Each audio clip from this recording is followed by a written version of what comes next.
It's time. Exiles and Nomads, the biggest recurring event in Path of Exile's history, is undisputably the Gauntlet. Why the heck should you care?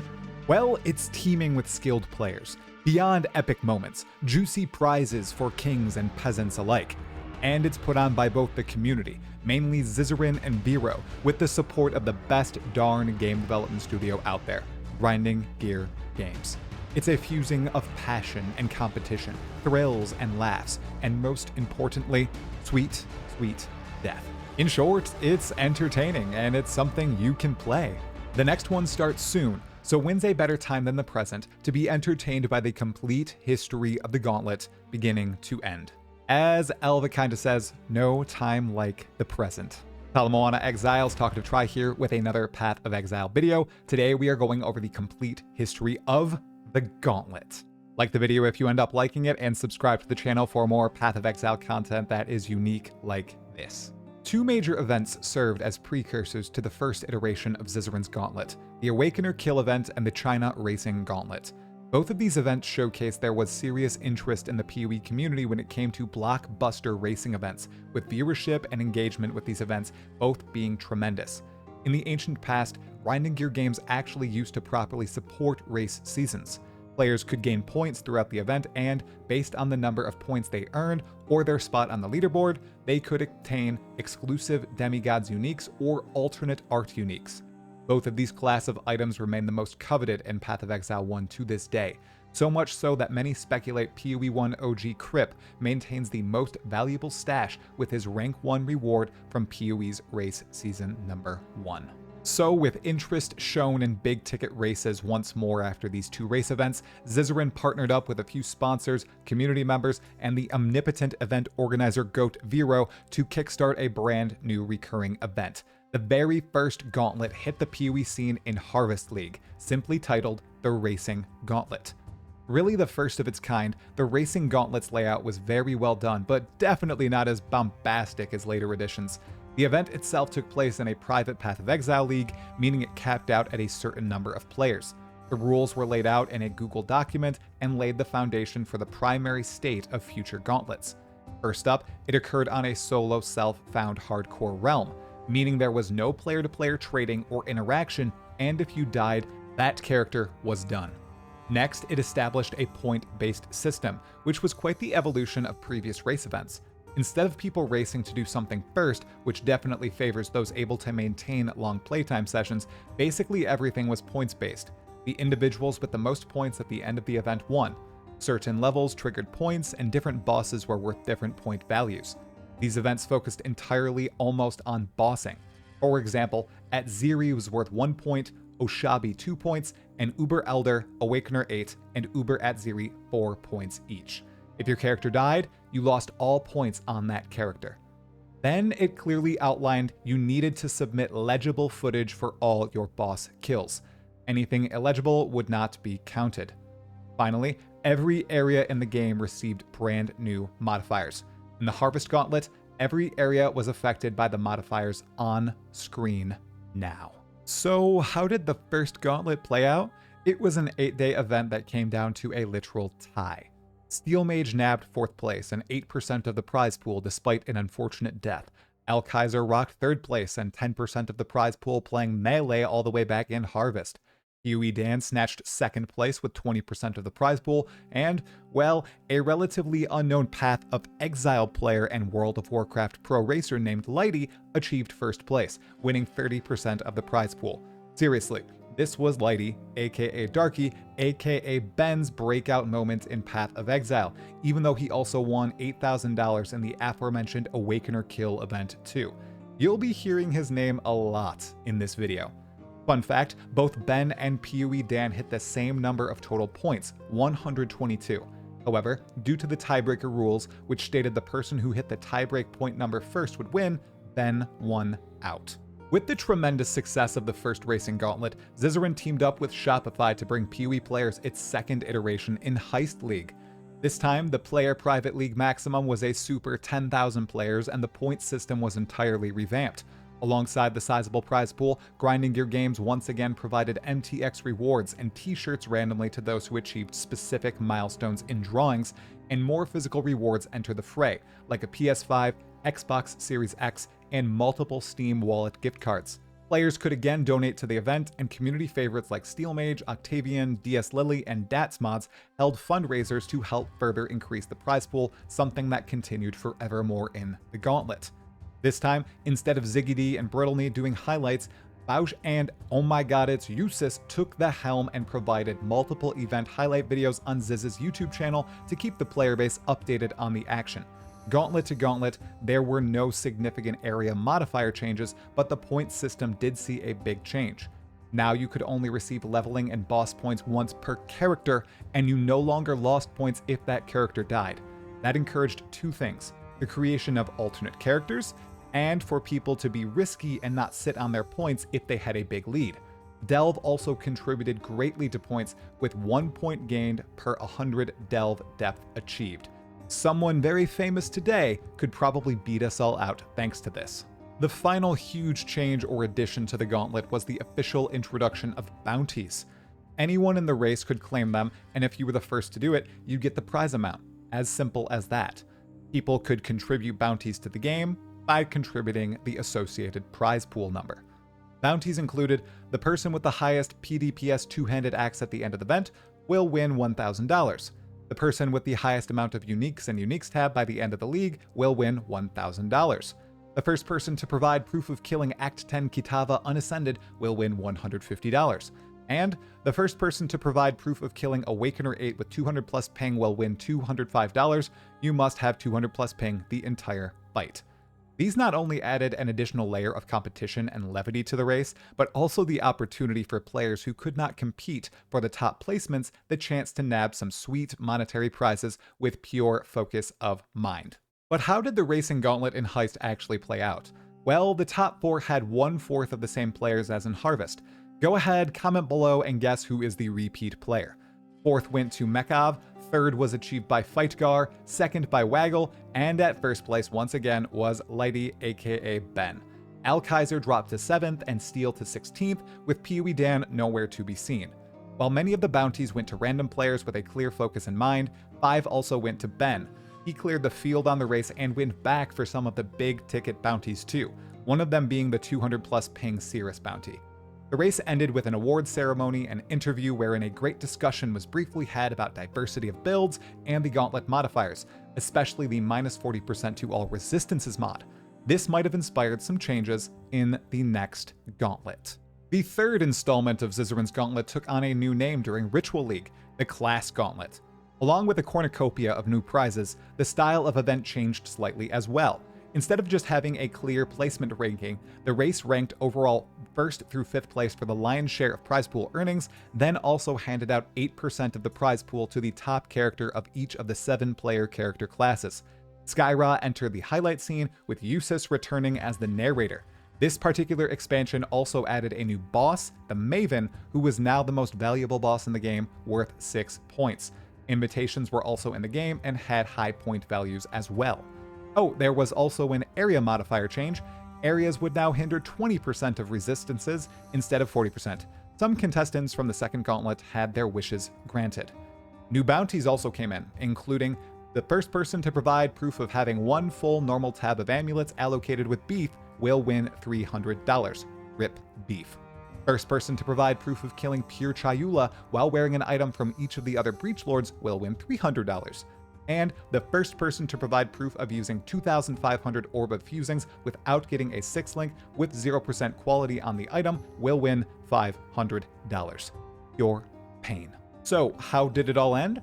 In 4th place was Sestarix, in 3rd hit Steelmage, in 2nd SSS111, and 1st was Alkaiser. Yes, a true shocker. Ben finished just outside the top 4 with a 5th place finish, and Alkaiser, for the first time, took the Gauntlet. But that doesn't even tell the whole story, because Alkaiser was not in 1st place for most of the Gauntlet. In fact, I'm Exile was 1 boss away from winning the entire Gauntlet when he died. He ripped, and he lost his spot entirely, which let Lighty, who had ripped earlier, catch up to him and go and kill almost all the bosses except Uber at Ziri, to then also lose ranking in the Gauntlet. This meant that Al-Kaiser, the first place winner in this particular gauntlet, was able to achieve first because I'm Exile failed and Lighty, aka Ben, also failed. It truly came down to the wire. Right after Ritual, the fourth leg of the gauntlet released during the contentious Ultimatum League. This time, the Ember Class Gauntlet took a far more focused approach on class diversity, doubling down on what was partially played out in the third gauntlet. At its core, the goal of this gauntlet was to see how each class fared in the most difficult PoE event ever, while also rewarding the top 3 of each class and the top rank player overall. Each class had a breakdown of 8% for number 1, 4% for number 2, and 2% of the prize pool for number 3, with a plus 2% modifier to the number 1 overall player alongside the gauntlet trophy. But that wasn't the biggest change for this gauntlet. Grinding Gear Games made the gauntlet an event league for the first time ever. That meant there were no more maximum slots, no more crowdfunding needed, and no more worrying about whether or not you'd be able to make it in. All players had to do was log into PoE and click join on the bottom right of the character select screen upon the events go live. This would be the case for all gauntlets going forward. Zizaran and Viyro had proven the community was interested in these type of racing events, and they were now properly being supported by Grinding Gear Games and an arsenal of sponsors. There were prizes possible for basically everyone who could gruel past level 50 in this gauntlet as well. Plus, Grinding Gear Games added a brand new modifier for this gauntlet. Monsters have 70% increased area of effect. This tremendously changed the gauntlet landscape and ensured players, more so than ever before, had to watch their step in every area of the game, or build AoE-proof characters. The fourth gauntlet had over 50 bounties, such as the first person to provide proof of dying to Alira's corpse exploding, aka cripping, will win $200. The player with the most successful consecutive memory games in the last phase of the Maven fight will win $200. And the person that finishes in position 69 will win $69. Very nice. And the winners of the Ember Class Gauntlet? Well, a lot of people due to the class-based structure. Number 1 Witch was Garatha, the number 1 Shadow was Big Dummy Dan 125, the number 1 Ranger was Inward Heel 8, the number 1 Duelist was I'm Exile, the number 1 Marauder was Zifix, the number 1 Templar was Business, and the number 1 Scion was Ben, with the number 1 player overall being I'm Exile. That's right, another upset against Ben, with I'm Exile pulling out the finish surprisingly. Many of these names you won't hear again. Some of them you definitely will. This was the deadliest gauntlet yet, with only 4 people who completely cleared it. 4 out of over 13,000 players who made it past level 50. That's insane. Once again, the gauntlet evolved in its next version, called the Iolite Class Gauntlet during Expedition League. However, it was more so the game that had evolved rather than the gauntlet. Increased AoE as a mod was gone, but 2 additional projectiles and all the other usual mods returned. Remember, this was during Expedition League, one of the biggest shakeups and nerf patches in PoE history.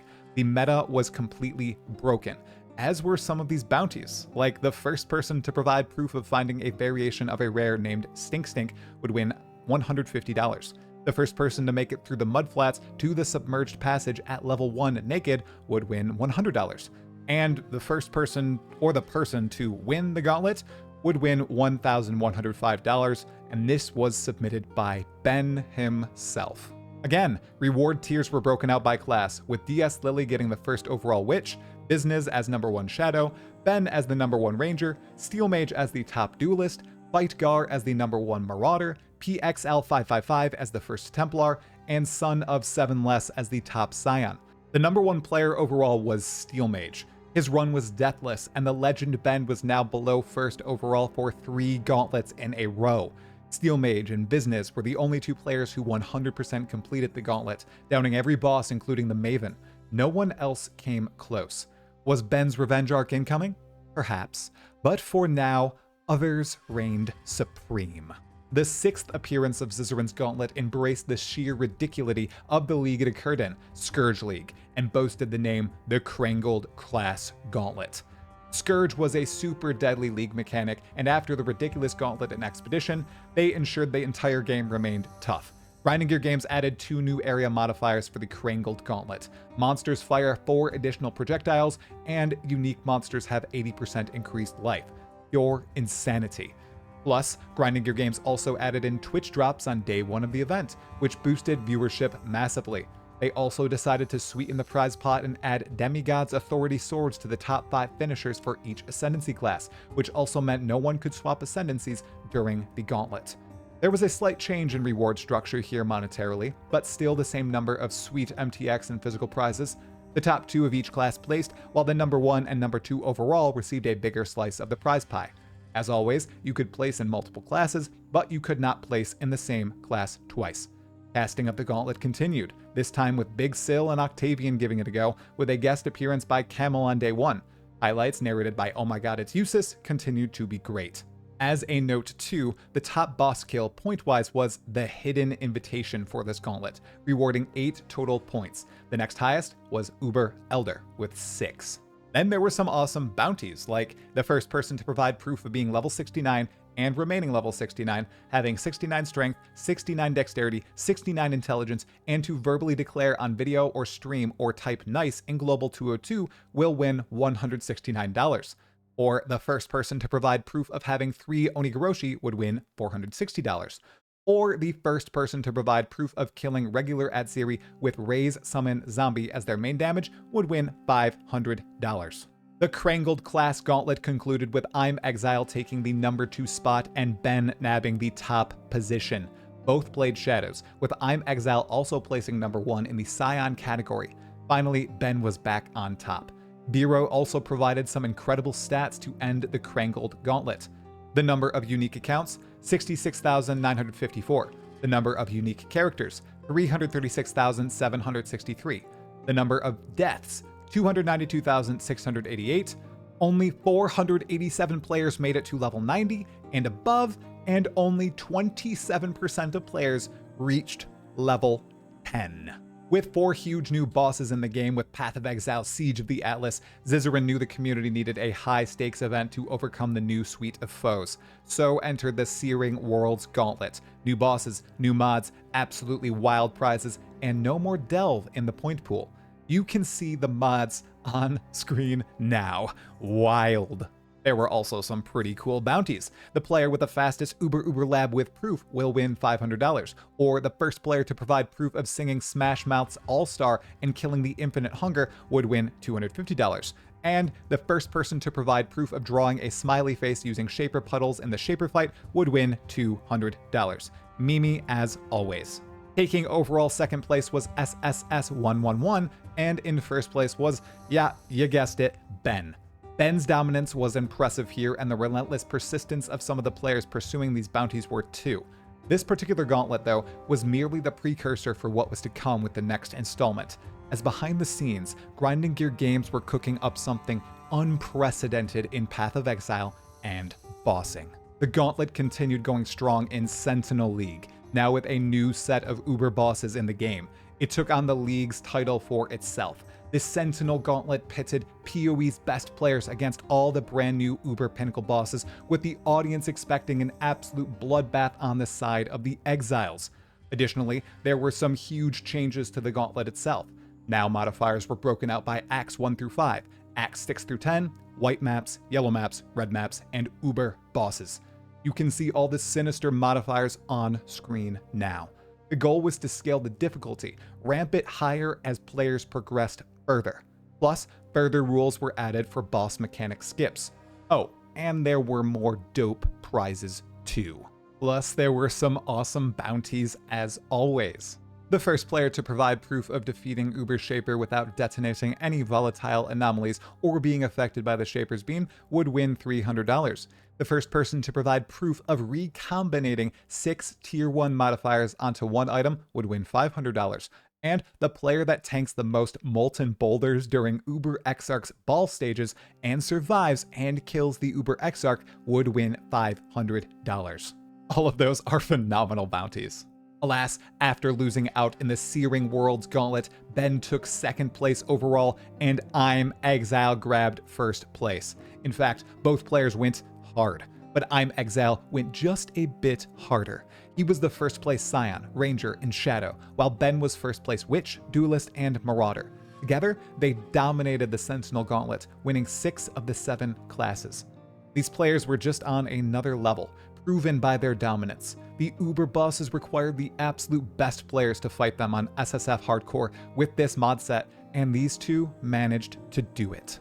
After an extremely controversial and rocky league in Lake of Kalandra, the Gauntlet ended its 8 consecutive league run.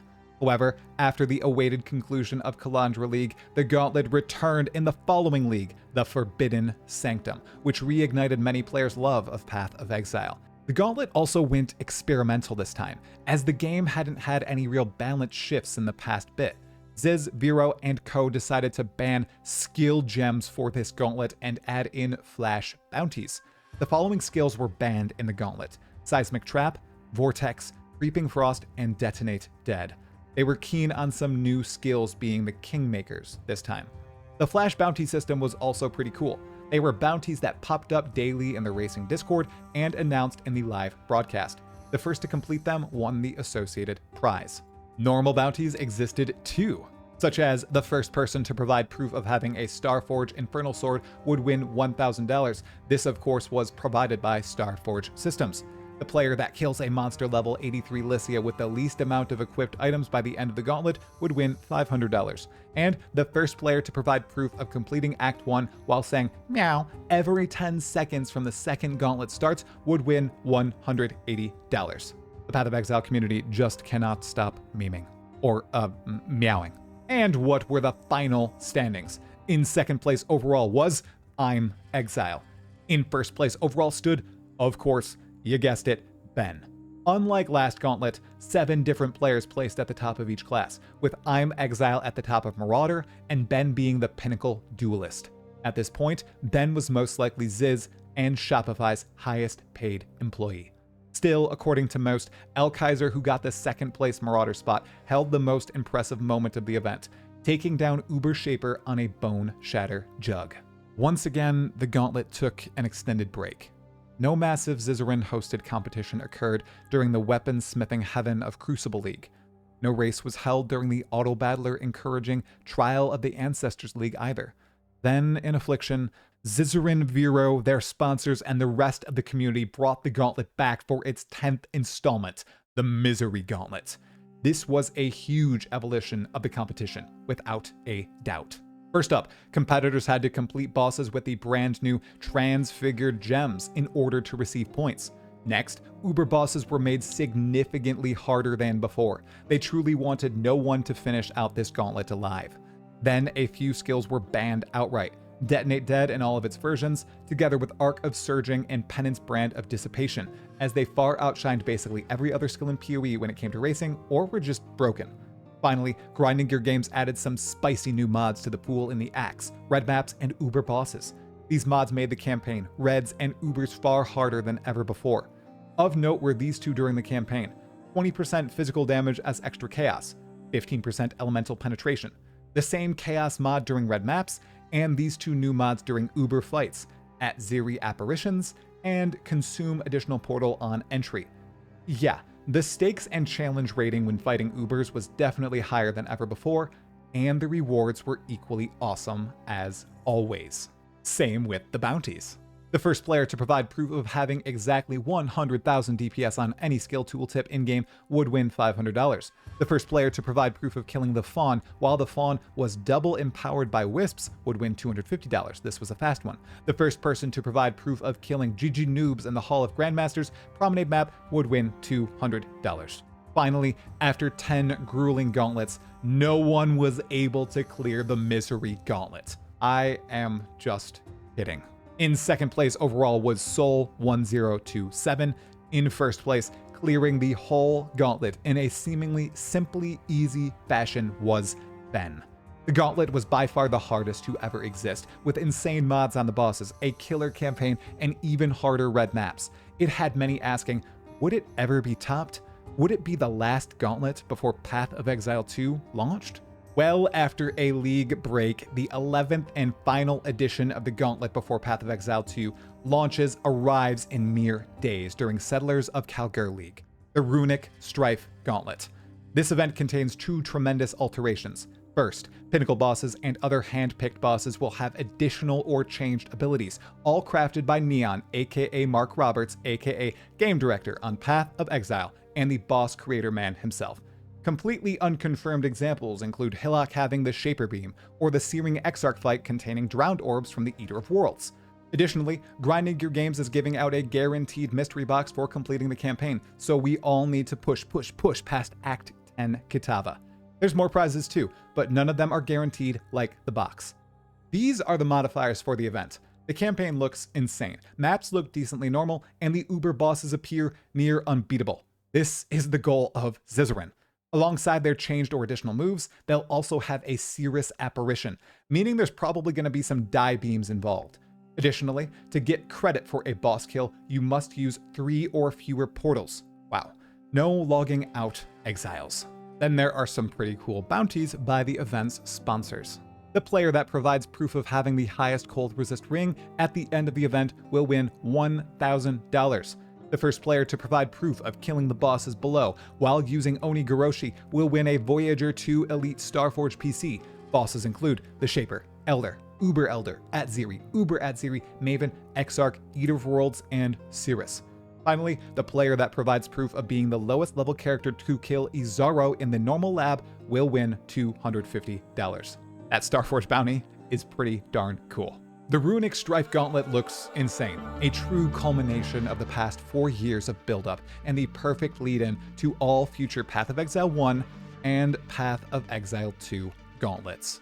Zizaran, Viyro, all the community contributors, Grinding Your Games, all the competitors, every sponsor, every person watching these gauntlet events, they've made something truly remarkable here. Shout out to everyone, but a special call out to Viyro, who is the supreme gauntlet champion behind the scenes, managing all this info like a pro and keeping us all up to date and allowing me to make this video 4 years after the very first gauntlet. My fellow exile, please hit the like button to send happy signals to the YouTube algorithm and subscribe to Talkative Try for all things Path of Exile, including unique content such as this. It's free and is the absolute best way to support my channel. Thanks for watching this video, my fellow exile. See you in the Runic Strife Gauntlet here on YouTube or on Twitch. And in the next video, hopefully. Halakura.